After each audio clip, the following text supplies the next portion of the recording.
You ever wonder why it seems like some people retain 10 or 20 or 100 times more of the information they learn than you do? I know that I did. I heard a quote one time that the purpose of reading a book is not to get through the book, it's to get the book through you.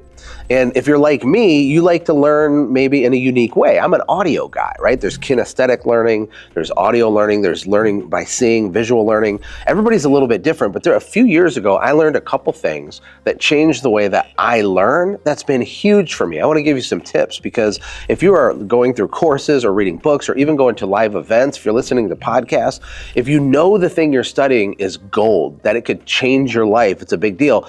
We got to change and disrupt the way that you consume that information, because it's going to help you get a way bigger result. You know, a lot of people I've noticed, including myself sometimes, I'm guilty, okay? Hey, I'm guilty.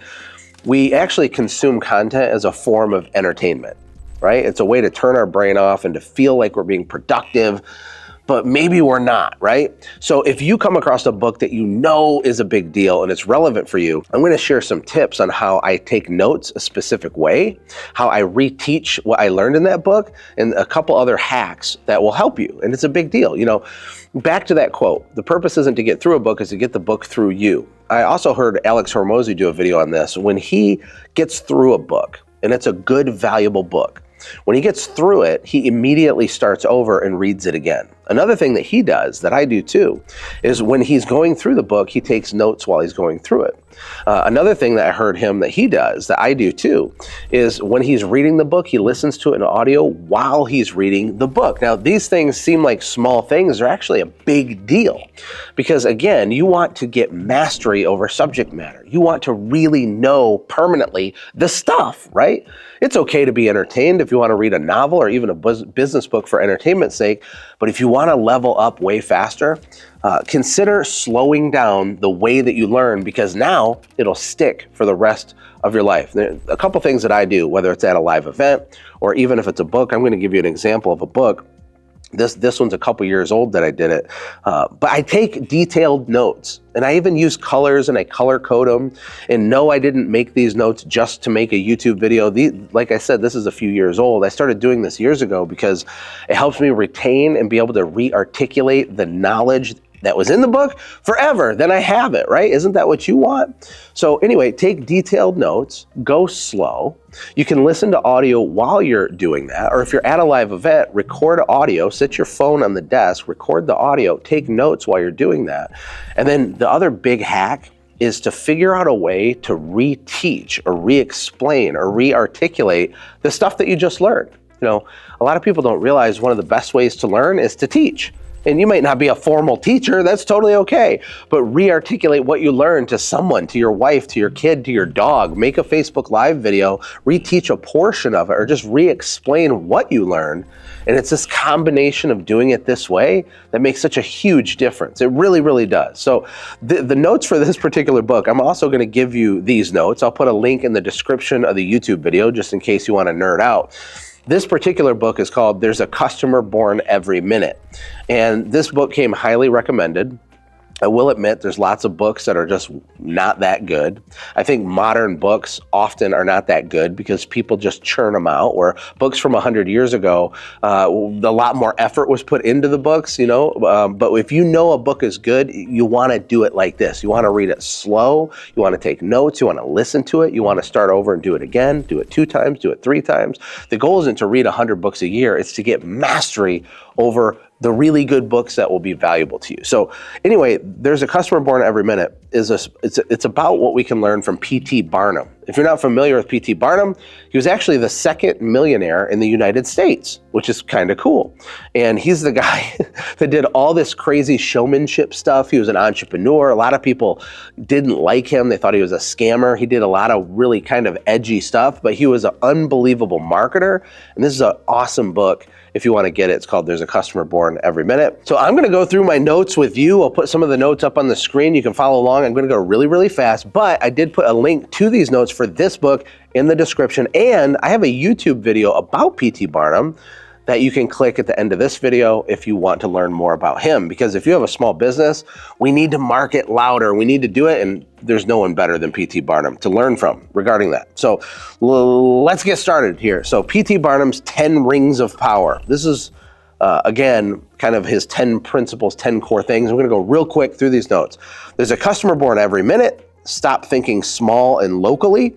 Over 4 million people visited his museum, even though only 40,000 people lived in New York City at the time. He had a museum in New York City. He had millions of people go to it. That's how good of a marketer he was before the internet, before television, before any of that. It's amazing.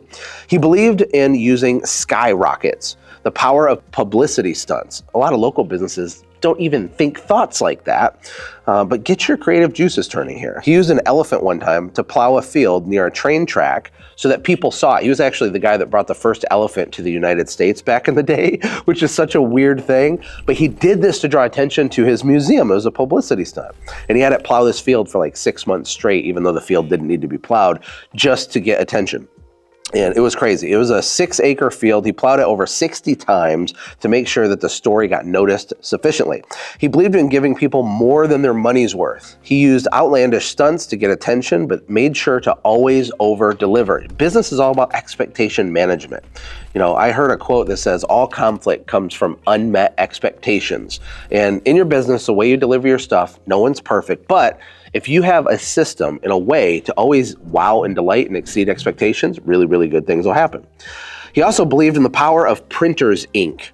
He said every dollar he possessed, he owed to the American press. He focused on befriending the media.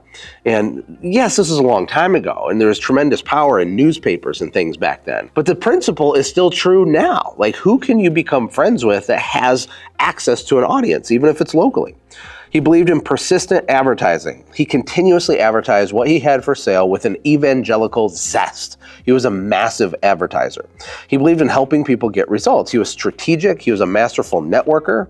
He had an army of people willing to vouch for him and make introductions for him because he always helped people. He was known for being honest and fair. And this sounds obvious, but people miss this. People play the short game instead of the long game. He didn't do that. Don't do that. You know, invest in quality relationships, play the long game. On the back end, really good things will happen.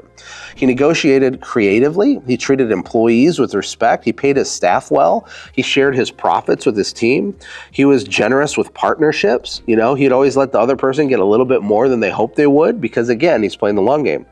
He believed all was well. He didn't become negative when he had setbacks, and he had a lot of setbacks. His museum burned down twice. Twice! That's insane.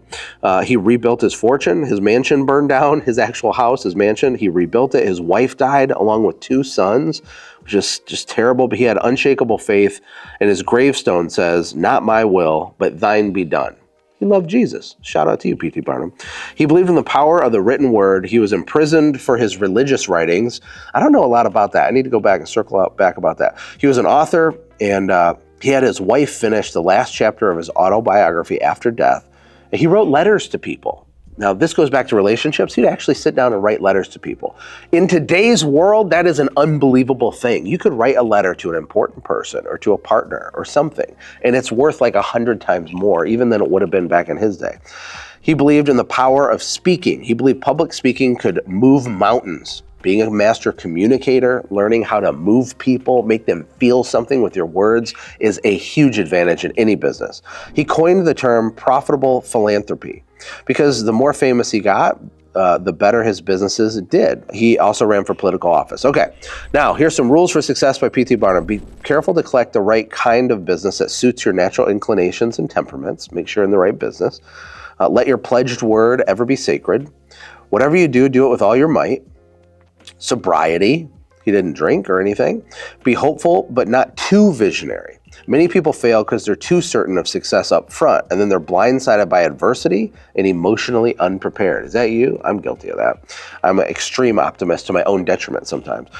Do not scatter your powers. Hammer a single nail into completion. That's the key. Many fortunes have slipped through one's fingers by engaging in too many occupations at once. It's an oldie but goodie. Are you distracted? Are you distracted? Don't be distracted. Hire great employees and don't waste time trying to change someone who is not a good fit, regardless of why they are not a good fit. A lot of my friends say they've never seen a B-player employee become an A-player employee. We've seen A players turn into B players and then kind of come back, but a B player will never just automatically do that. Advertise your business. Don't hide your light under a bushel. Are you being noisy enough? Number 9, avoid extravagance and always live below your income. Discover the pleasures of saving and delaying gratification. Can I get an amen on that? Do not depend on others. Rather, rest your burden of success on your own exertions. Become the architect of your own fortune. Okay. Then we go through 10 easy ways to grab attention. I'll just list them off really fast. 10 easy ways to grab attention. You can hold a contest. You can hire a band, use costumed characters, use comedy, bring in animals. Everybody loves puppies. Offer collectibles, hold an art show, sponsor an event, hire an entertainer, break a record. Then he talks about the formula for advertising, which is AIDA, which is attention, interest, desire, and action. Use contrast to shock or hook people. That's the attention part. Pattern interrupt people. Arrest public attention. Startle people. Create wonder in people. That's attention. Then interest. You focus on the benefits or the benefits of the stuff that you sell. Focus on unusual facts or data about your stuff, about your process, because it generates interest and curiosity. Explain how your secrets are mostly unknown but powerful. Desire. Use a future-based approach, reminding your prospect of what could be. In webinars, we call this future pacing. But if you're advertising or writing copy or selling your stuff, AIDA is like a pocket guide on how to do a great job. Attention, interest, desire. Normalize their desires so they never feel alone in their thinking. And then action. You got to have a call to action, right? Tell people what to do. People will spend their last nickel to have fun. That was one of the quotes from the book. I thought that was interesting. During the Great Depression, people chose to give up their refrigerators over their radios. Interesting, because entertainment was on the radio. They would listen to these elaborate shows on the radio. That's fascinating. People crave the feelings they think they will get from your products or services. That's what they crave. Find ways to make everything fun. I always say it's a lot easier to make money when you're having fun, but really it's just more profitable if your product or service feels fun to your buyer. When advertising, always have stamina, because you're not talking to an auditorium, you're talking to a parade. You're not talking to a captive audience staring at you. They're like not paying attention to you and moving, so you gotta have stamina, you gotta talk a lot. Fun fact, let's see. Well, I'll skip that part. Create a USP, tips for advertising. Let me see. I'm gonna skip some of this stuff. It's just too heavy. It's too heavy for the YouTube video. But you can get the notes by downloading them from the description. There'll be a link. People want results, not things. Focus on the benefits, not the features.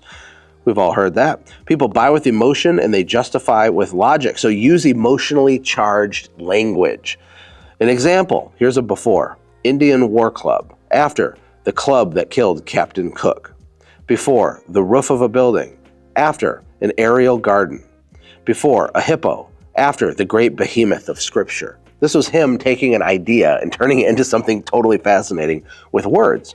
Electrify your words. Change is, was, are, or to be. Let me see.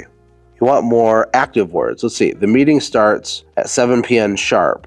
Be specific in your marketing. Don't say they say Mark Weiser said. Don't say later on, say Saturday at noon. Don't say many, say 7 people agreed. Don't say dog, say Yorkie. Be specific, because it builds trust actually when you use specific details in your copy. Being specific makes copy more believable. And here's an example from P.T. Barnum. My great traveling Centennial Academy of Object Teaching cost $1.5 million, employs 1,100 persons, 600 horses and ponies, and will be transported east to Maine and west to Missouri on 100 solid steel railroad cars. This was a newspaper article basically promoting one of his circuses. Overwhelm people with testimonials. Use specific, not general testimonials. Solicit testimonials from the most influential people.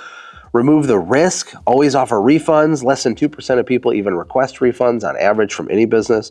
Use magic words when you're writing copy. Here's some example magic words that were recommended in this book. At last, announcing, astonishing, guaranteed, incredible, official, revolutionary, special, successful, breakthrough, exciting, exclusive, fantastic, improved, loved, limited, super, time-sensitive, unique, introducing, how-to, fascinating, first, free, powerful, phenomenal, revealing, urgent, wonderful, you, or new. Remember that enthusiasm sells. Be very excited about your offers. If you're not, why should others be? Use believable deadlines, because urgency forces action. Use dramatic illustrations that inspire wonder. Go big or go home. Advertise big and often, dominate and be preeminent in the mind of your prospect. The next part talks about the power of networking. And the example they gave in the book was when Barnum went to Europe, his first step was to get to know the people of high class, high society. And this was strategic for him.